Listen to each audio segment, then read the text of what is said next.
uno munsi tugomba twiga icigwa mana yanje urambaga noneho abantu mwanga ibiharuro ndabasavye ntimwiruke. Uno munsi ngomba twiga ibiharuro vy'ubwoko bwa geometry mana yanje. Nagomba ndababwira ikintu kimwe ariko ntimuntwenge. Ndazi ko ndi mu bandi wampaye inka. Ikintu citwa ibiharuro vyarangoraga mana. Ibi bintu mubona sinabona iyo bita umutwe. Abandi bakaronka amanota nanje basha nkabwira saga. Abanyeshure nka bose bari bazi yuko icigwa c'ibiharuro kigeze iwanje yabari ngorane. Ariko rero uko nagiye ndatera imbere, uko nagiye ndakura, niko nagiye ndabona akamaro k'ibiharuro mu buzima bwa misi yose.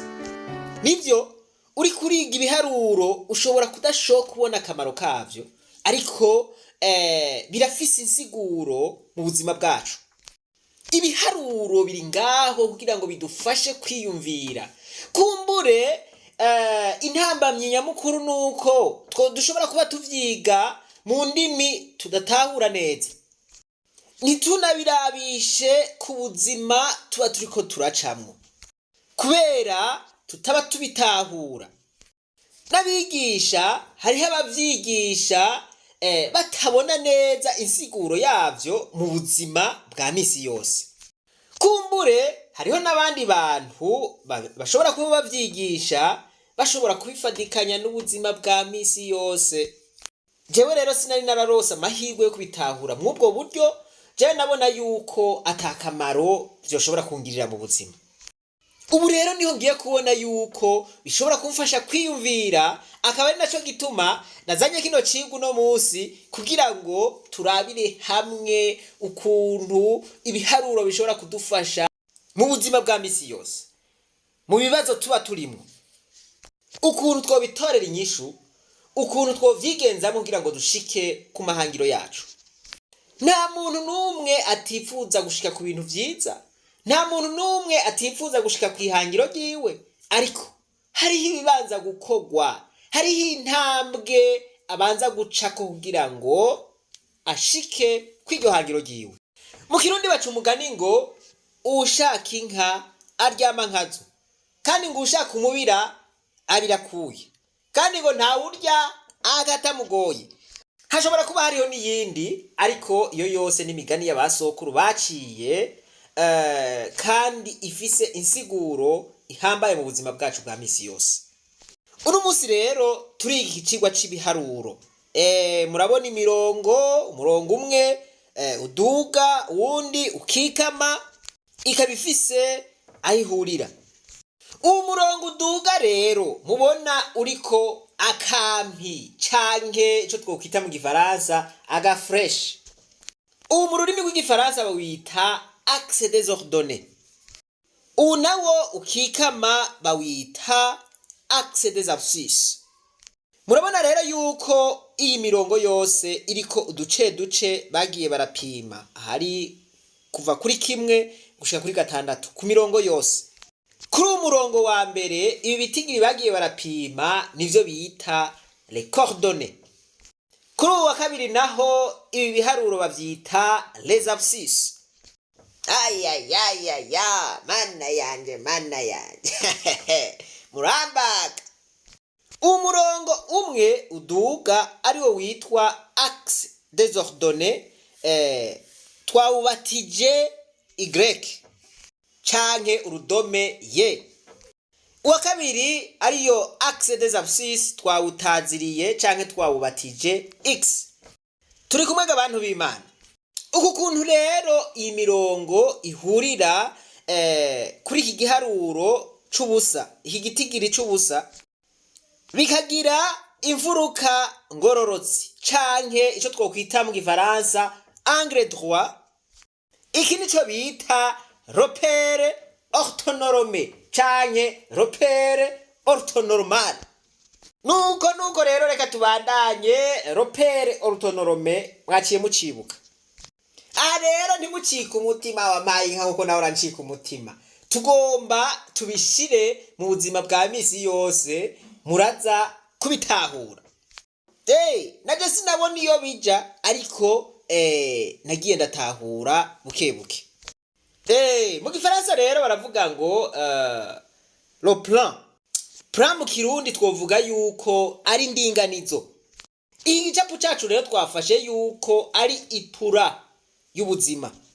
Dufata ko umurongo uduga umwe twita axe désordonné uriko akami hejuru murakabona. Twite umurongo w'iterambere, umurongo udushikana ku ndoto zacu.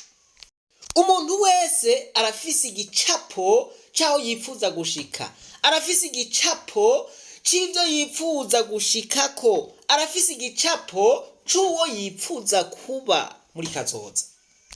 Mu Congereza reka tuvyite the line of achievement canke the line of achieving our dreams. Reka mu Gifaransa naho tuwite axe de la réalisation de nos rêves.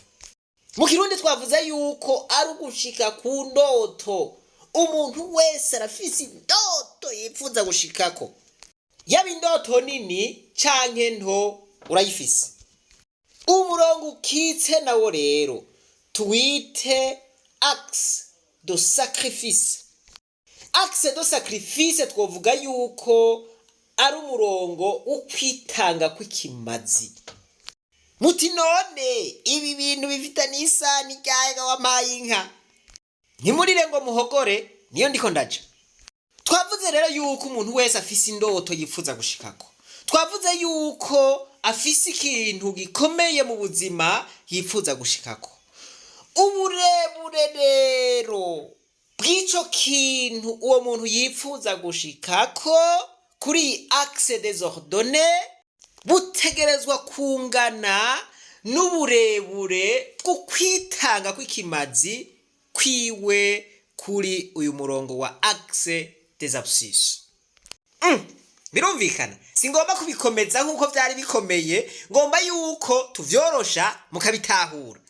Murabona kuri umurongo uduga utwise axe désordonné canke utwise umurongo wo gushika ku ndoto zacu. Hariho ibiharuro biva kuri kimwe gushika kuri gatanu. Dufata yuko kuva kuri kimwe gushika kuri gatanu ari ingazi ubwirizwa gucako kugira ngo ushobore gushika kuri za ndoto zawe. Umutipe muramubona. Dufate yuko izi ngazi yariko aracako, izi ngazi yariko arurira ari ibi biharuro. Ingazi ya mbere, ingazi ya kabiri, ingazi ya gatatu, ingazi ya kane, ingazi ya gatanu kubandanya gushika ku ndoto ziwe. Murayibona ngaha ashitse ku ndoto ziwe 6. Uburebure rero bwo kugira ngo uyu mugabo ashike ku ndoto ziwe bubwirizwa kungana n'uburebure bwo kwitanga kw'ikimazi ciwe. Murabona aha hari akaburungu hariko se itukura. Murabona ko akaburungu gatumberanye n'igiharuro ico twise coordonnées kiri kuri wa murongo wa axe désordonné. Kakaba gatumberanye kandi n'igiharuro kigira kabiri kiri kuri wa murongo wa axe des abscisses. Bisigura ngo kuva ku busa gushika kuri kabiri uduga no kuva ku busa gushika kuri kabiri ukikama, ubwo buringanire ubwo burebure burangana. Nukuvuga ngo aho ugeze uja ku ndoto zawe n'ubwitange uri kuragira birangana. Nukuvuga ngo rero mu gihe turi muri rwa rugendo rwo gushika ku ndoto zacu, urugendo rwo gushika kwihangiro ryacu ry'ubuzima, urugendo rwo gushika kuri wa muhamagaro za ndoto Imana yadutegurira gushikako, dukuyemwo ukwitanga kw'ikimazi birangira tudashitse kuri za ndoto. Mu gihe ugomba gushika kw'izo ndoto gusa wiyumvira ku ndoto zawe utari kuritanga kw'ikimazi, ayabara amajambo gusa, uko kuba rukwizera gusa kutagira ibikorwa. Mushobora kumbaza muti none ko tudatahuye ukwitanga kw'ikimazi bisigura iki? Ijambo ry'Imana riri mu gitabo ca Matayo mu gice ca 20 ku murongo wa 26 haravuga ngo ugomba kuba umukuru muri mwebwe abanze abe umukozi wanyu, kandi ugomba kuba imbere azabe umuja wanyu. Aya majambo arahambaye bene data. Mu gihe rero ugomba kuba uw'imbere, mu gihe ugomba kuba umukuru w'abandi utabanje kubitangira, aho uri kuranguha, uba uri kurabesha, ahubwo uba ugomba kugira abantu ikimazi kugira ngo ushike ku nyungu zawe gusa. Ivyo rero nivyo bikunda kugirwa n'abanyapolitike benshi bo muri Afrika, aho kubera ikimazi abo barongoye, aho kwitanga kw'ikimazi kubwo abo barongoye, ahubwo abo barongoye nibo bahinduka ikimazi. Ivyari kubafasha vyose bakavyiyegereza, bakavyikumirako. Umunyagihugu akaba ikiraro cabo, bakitwaza umunyagihugu ata kindi kintu bagomba atari gushika ku nyungu zabo. Yohani igice c'icumi ku murongo wa 11 haravuga ngo umwungere mwiza nuwigura intama ziwe. Murabona yuko iyi foto itandukanye n'iyi mpejeje kubereka.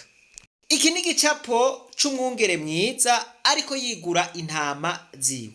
Iki naco ni igicapo c'umwungere mubi ariko agira intama ziwe ikimazi, ariko agomba gushika ku nyungu ziwe agize ikiraro intama ziwe.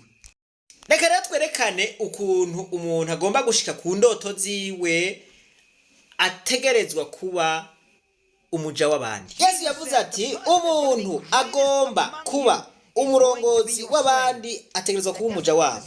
Umuntu ntibisigura yuko ari umuntu ategerezwa kuboza ibirenge, ategerezwa kubasasira, ategerezwa kubakorera ibiki. Ubwo umuntu agomba kuba umukuru wanyu, ngibi ivyo ategerezwa gukora kugira ngo abe umuja wanyu. Ihe abandi bari mu karuhuko, wewe abariko arakora ibintu bishobora kubafasha. Nukuvuga ngo mu gihe abandi baryamye, wewe abariko arakora niko kuba umuja wabo. Abariko arakora igikorwa yahamagariwe, abariko ararondera ibintu bishasha ku bwabo bandi. Anga abandi bararyamye, nawe ariko arandika indirimbo, amajoro yose akayamara ariko arandika indirimbo, bakaba imbohe y'ico gikorwa bahamagariwe. Ico rero nico gituma baba bakuru muri twebwe, kuko mu gihe abandi baryamye baba bariko barandika, mu gihe abandi baryamye baba bariko barasubiramwo amajwi bayahinyanyura. Mu gihe uwo muntu yifuza kuba umuvugabutumwa ahambaye, ategerezwa kuba umuja w'abandi. Mu gihe abandi baryamye, wewe ariko arasenga yisonzesha, arondera amahishurirwa mu vyanditswe. Ubwami bw'Imana si ubw'abantu b'abanebwe, ni ubw'abantu bafata umwanya bakora ibijanye n'umuhamagaro wabo. Ibikorwa by'ubwami bw'Imana rero ni ibikorwa bikorwa n'abantu bitunganije neza, abantu bitahura, abavuga bati ikintu tubwirizwa kugikora kandi bagatako bakagikora. Mu gusozera tugaruke rero kuri ya plani yacu. Wifuza gushika he? Wifuza kuba iki? Wifuza kuba nde? Wifuza gufita iki? Wifuza kuba nka Bill Gates? Wifuza kuba umuvugabutumwa ahambaye? Wifuza kuba umekanisye akomeye? Wifuza kuba umwigisha akomeye? Wifuza kuba umunyapolitiki akomeye? Wifuza kuba nka Obama? Wifuza gukora iki? Wifuza kuba iki? Wifuza kuba umukinyi ahambaye? Wifuza kuba umwirutsi ahambaye? Wifuza kuba umuririmbyi ahambaye? Wifuza kuba umurimyi mworozi rurangiranwa? Wifuza kuba umufundi ahambaye cyane? Wifuza kuba iki? Ni yahe ndoto yawe? Uburebure bw'ico wifuza kuba bubwirizwa kungana n'uburebure bw'ikimazi uzokwitangako. Witanga kw'ikimazi kubw'abandi, ntiwitanga kw'ikimazi kubw'inyungu zawe. Zig Ziglar yaravuze ati mu gihe ufashije abandi gushika kuco bifuza, gushika ku ndoto zabo, nawe ushika ku ndoto zawe. Mu gufata uwo mwanya wiyumvira ivyofasha abandi, ivyo nawe biraheza bigatuma ukura ugashobora gushika ku ndoto zawe. Ugufasha abandi, ukuba ikiraro c'abandi, nivyo bizotuma ushobora gushika ku ndoto zawe. Kwiyumvira cane rero ku vyofasha abandi ariyo yiyi axe des abscesses, ivyo nivyo bituma dushobora gushika kuri za ndoto zacu ariyo ya axe des ordonnées. Iki gicapo kitwibutse kwiyumvira ku bandi, kuba abaja babo imbere yuko dushika ku ndoto zacu. Imana nibahezagire mwese, reka twibanarize rwa rugendo rwacu maze tugaruze umunezero Satani yatunyaze. Umuntu wese atarashika mu ishuri ry'abarundi bose turamuhaye kaze. Ntimwibagire kugira subscribe, ntimwibagire gufyonda kuri j'aime na partage, na cane gufyonda kuri kakazogera kugira ngo dushizeko icigwa muce muvyumva mu matelefone yanyu. Ndabipfurije umwaka muhire mwese w'ibihumbi 2024.